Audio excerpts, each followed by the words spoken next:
রাজনীতিতে সৎ বনাম অসতের লড়াই।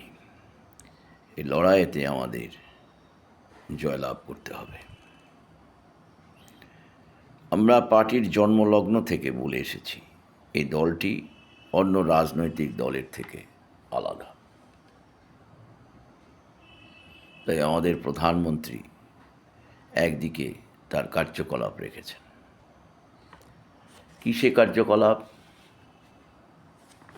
আমরা সেই ব্যাপারে এখানে আলোচনা করব।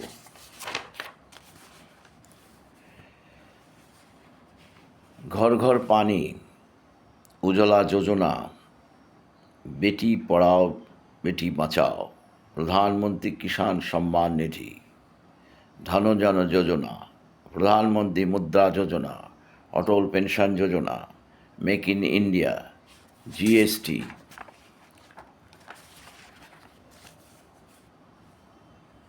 তিনশো ধারা বিলোপ, সার্জিক্যাল স্ট্রাইক, জনকল্যাণকামী যোজনা, প্রধানমন্ত্রী জন আরোগ্য যোজনা, প্রধানমন্ত্রী জন ঔষধি যোজনা, স্বচ্ছ ভারত যোজনা,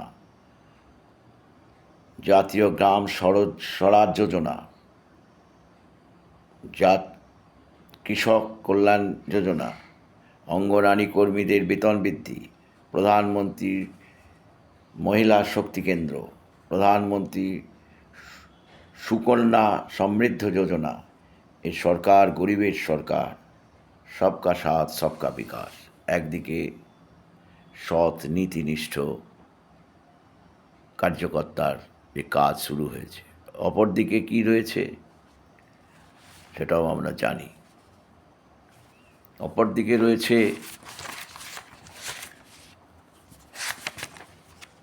primary trade, test, Sarada, Narada, Rose Valley, তোলাবাজি, জমি মাফিয়া, বালি মাফিয়া, সিন্ডিকেট,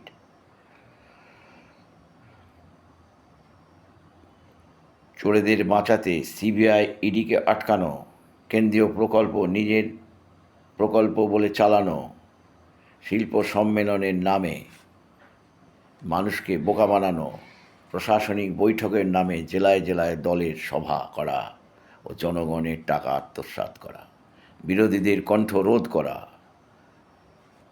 গণতন্ত্রকে হত্যা করা,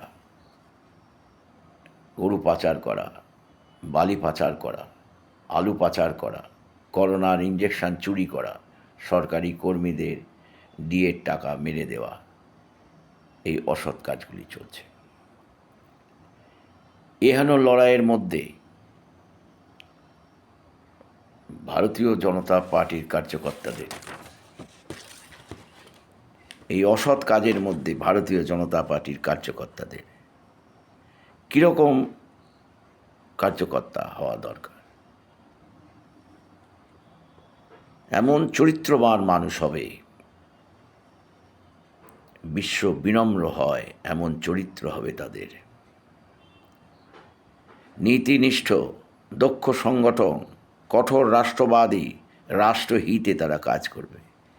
এহেন কার্যকর্তা ছাড়া বর্তমানে অসৎ রাজনীতির ব্যক্তিদের সাথে জয়লাভ করা সম্ভব নয়। চৈতন্যদেব যে গণ আন্দোলনের ডাক দিয়েছিলেন সংঘবদ্ধ হবার, সেই